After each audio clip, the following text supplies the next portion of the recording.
Ladies and gentlemen, the 2018 Coaches Association Hall of Fame inductee is Mr. Ervin Ptak of Menno.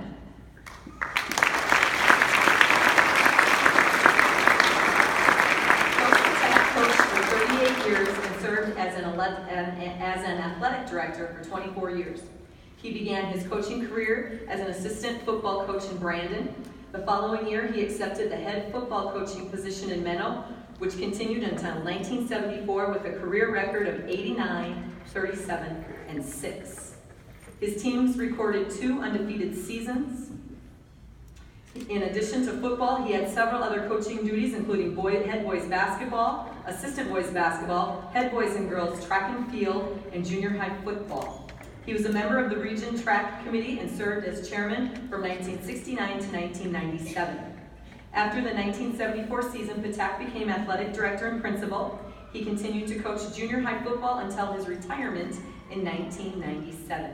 Ptak has received numerous honors and awards. In 1997, he was named Athletic Director of the Year by the South Dakota High School Athletic Directors Association, and he received his 25-year coaching award in 1986 and the Corn Belt Conference Service Award in 1997. Ladies and gentlemen, his wife Jean is here to accept his Hall of Fame inductee recognition. Ladies and gentlemen, Ervin Ptak of Menno.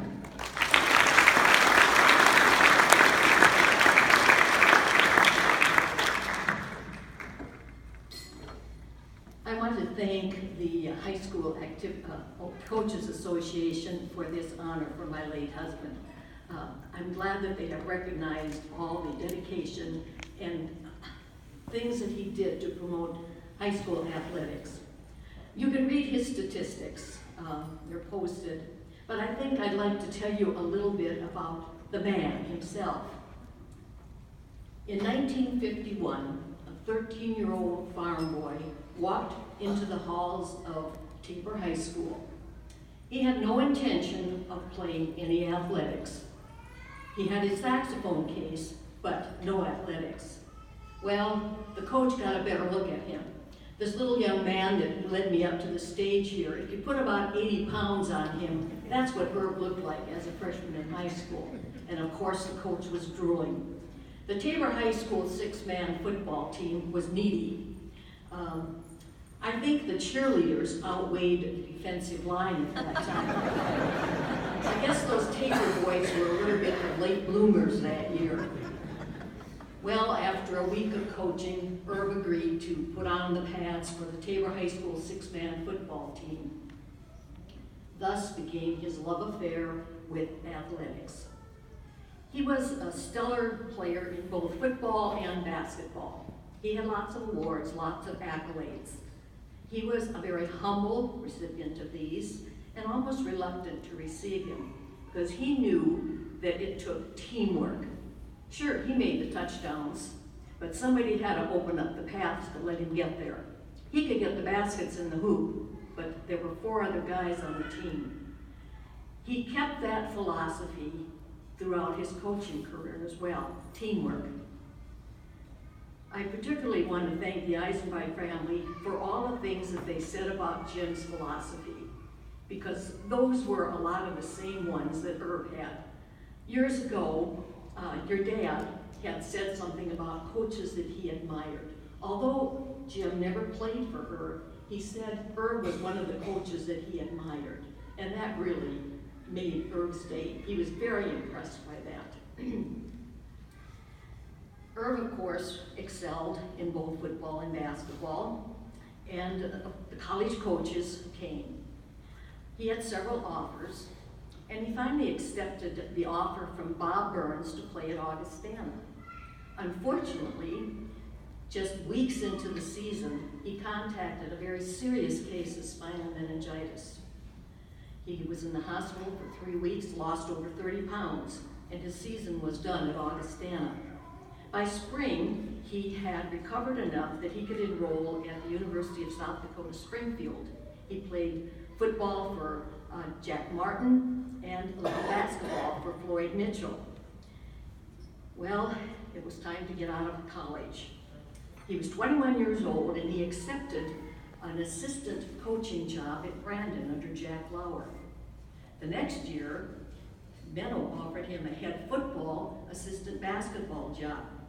Little did I know what that meant for me. It seems that I, as a young, naive wife, was given the task of washing all of the football uniforms every Saturday morning. I swear there were 100 kids out for football. Actually, it was only 25. Well, I'll tell you what, the washerwoman job lasted exactly 1 season, but the marriage lasted for 52 years. Again, I'd like to thank Ken Bruckner, because without Ken, we would not have all these statistics. Irv kept very meticulous permanent records. Menno built a new school and they raised the old building. Nobody remembered to take out the permanent records. They now lie under a farm field east of Menno. Ken put in many, many hours searching newspaper archives, talking to anybody he could, going through old annuals to compile all the statistics. I asked my kids, what was Dad's records of win-loss?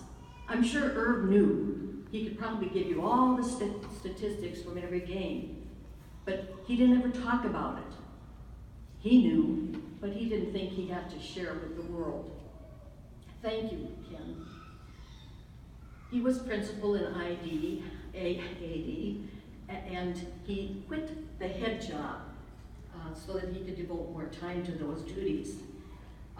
He did continue to coach until his retirement. He didn't want the football program in Menno to go downhill. He wanted the kids to have fundamentals, which are so important. So he coached junior high football until his retirement. He was a strong believer in fundamentals of the game, strong believer in good defense. He always strove to be fair and consistent. Football, know the game, but you learn life's lessons as well. Jim's son put down the words very accurately. Teamwork, sportsmanship.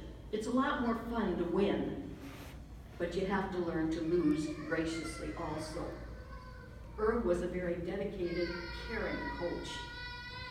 Again, I thank Ken for his hard work, and especially the Coaches Association for honoring my husband. Thank you.